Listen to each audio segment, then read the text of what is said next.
Сәлем, тағдырлар арнасының тыңдармандары. Менің каналыма қош келдіңіздер. Маған тіркеліп, лайк басуды ұмытпаңыздар. Тағдыр басқа салған соң не шара, еріксіз көне дегенсің. Алайда қазір сол тағдырдың тармас жолдарының қайсысын таңдауын білмей, шақсадай басым шарадай болып жүрмін. Бірақ дәл қазір қасымда ақыл қосар қосағым да жоқ.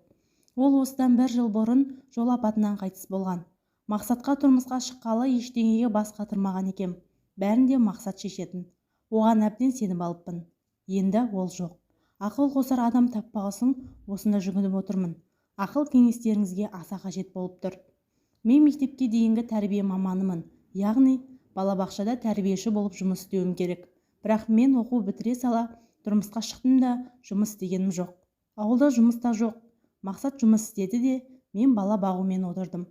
Мақсат үйдің кенжесі болған соң біз ата-енеммен бірге тұрдық. Екеуі де зейнеткер. Малдар да бар. Тұрмысымыз да жаман емес еді. Алайда сұм ажал мені әбігерге салды. Аяқ асты жол апатынан жолдасым қайтыс болып, мен 2 баламмен қалдым. Кіші балам енді 2-ден асты.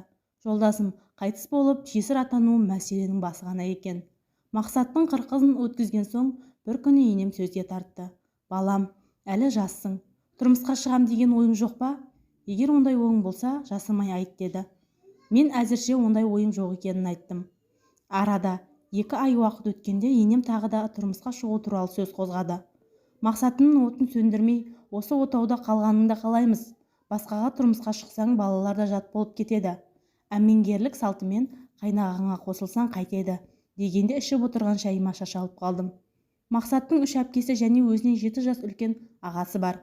Әпкесінің біреуі Талдықорғанда, екеуі Алматыда тұрады, ал ағасы сол ауылда. Бірақ абысыным шайпау. Келін болып түскен соң, сыйыспай 1 айдан соң бөлек шыққан екен. Мен келін болып түскен соң да араласқан емес. Қонақ келіп көмекке шақырсаң, сірә келмейді. Келе қалса дайынға келеді де, асын ішіп бола сала үйіне кетіп қалады. Кейде қайнағамды да ерте кететін. Балам емізулі кезде де көмектесіп көрген емес. Мақсат қайтыс болған соң қайнағам ата-анасына бізді қолдарыңызға көшіп келейік деген.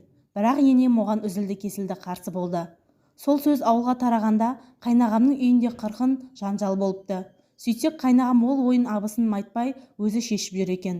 Абысымның қиян кескін жанжал шығуының тағы бір себебі бар еді.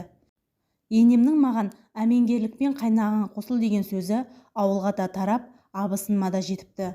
Соғыстың басты себебі де сол сияқты. Әйтсе де әмеңгерлік туралы әңгіме болған соң қайнағам біздің үйге жиі келетін болды. Үнемі балаларға біреңе ала келеді. Алғашында бауырының балалар болған соң солай істеп жүрген болар деп ойлағам. Алайда мәселе мен ойлағаннан күрделі екен. Сөйтсем қайнағамның маған көңіл ауып жүр екен. Шамасы балалар арқылы маған жақындаспақ. Бір күні үйде жалғыз отырғам. Қайнағам келді. Түскі астың уақыты болған соң дастархан жайып бірге ас іштік. Дастархан басында қайнағам әмеңгерлік жайлы сөз қозғады. Ондай әңгімені күтпегем.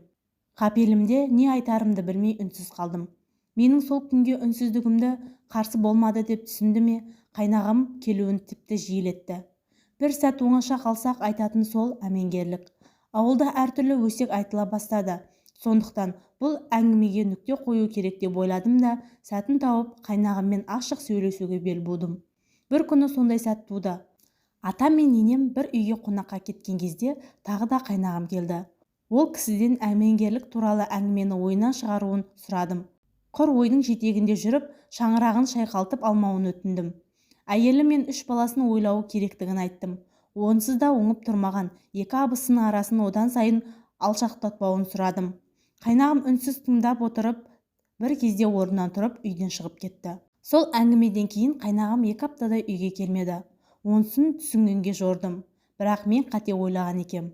Бір күні түс кезінде атам мал жақта жүрген. Енем көршінің үйінде кеткен еді. Қайнағам келді. Үйде ата-енем жоқ екенін білген соң бірден әңгімеге көшті. Айжан, мен әйеліме бәрін айттым. Егер көнбесе қоям, саған үйленем. Сен болмасаң, Жанар мына қартайған ата-анама қарамайды. Сен басқа біреуге кетсең, бұлардың күні не болады? Ана балалар да жат болып кетеді, деді. Сөйтсем қайнағам менің 2 абысының арасын одан сайын алшақтатпаңыз дегенімді әйеліңіз көнбейді деп ұққан екен. Кешке атам ерте жатып қалады да, енем екеуміз шай ішіп отырғанбыз. Енем тағы әңгіме қозғады. Жанар келіспесе кете берсін дегеніне қарап, қайнағамның маған сөз салып жүргенін енем толық хабардар екенін сездім. Содан соң қатал үнмен: егер басқаға тұрмысқа шығатын болсаң, 2 баланы да бермей алып қаламын деді. Баламды алып қойғалы жатқандай жүрегім суылдап кетті. Қорыққаннан: апам, мен ешқайда кетпеймін, дедім. Менің бұл сөзімді келіссем деп ұқтау: міне мұның ақыл, деді. Дәл сол кезде ол сөздерге ешқандай мән бермеппін. Жылап жүріп ыдыс-аяқты жинастырып, жуып-шайып кеш жаттым. Арада 2 күн өтті. Күн сенбі болатын. Ата мен енем бір кісінің асына кеткен. Балаларға түскі тамағын беріп, ұйықтатып, жалғыз өзім шай ішіп отырғам. Қайнағам келді. Үйде ешкім жоқ екеніне көз жеткізген соң, қолымды жуып келейін деп сыртқа шығып кеткен. Сөйтсем, сыртқы есікті ішінен іліп келіпті. Қайнағам сырттан кірген соң орнымнан тұрып, жоғары өткізбек болғам. Бірақ ол келген бойда мені құшақтап алып: сені жақсы көрем, сенсіз өмір сүре алмаймын, тағы бірдеңелер деп зорлап сүйе бастады. Менің қарсылығыма қарамастан жерге жығып, астына басып аймайлай бастады. Бір жағынан қорқыныш, бір жағынан ыза, бір жағынан қорлық буып тұншығып бастадым. Айғайлаймын дегеніме де қарайтын емес. Әлім құрып есімнен танып барам. Қарсыласуға шамам келер емес. Менің сол күйімді қарсыласпайды деп ойладым ма, шешіндіре бастады. Айғайласам даусым шықпайды, бәрі бітті деп ойладым. Құдай қағып бір кезде жан ұшыра құлындай шыңғырған даусым үйді басына көтерді.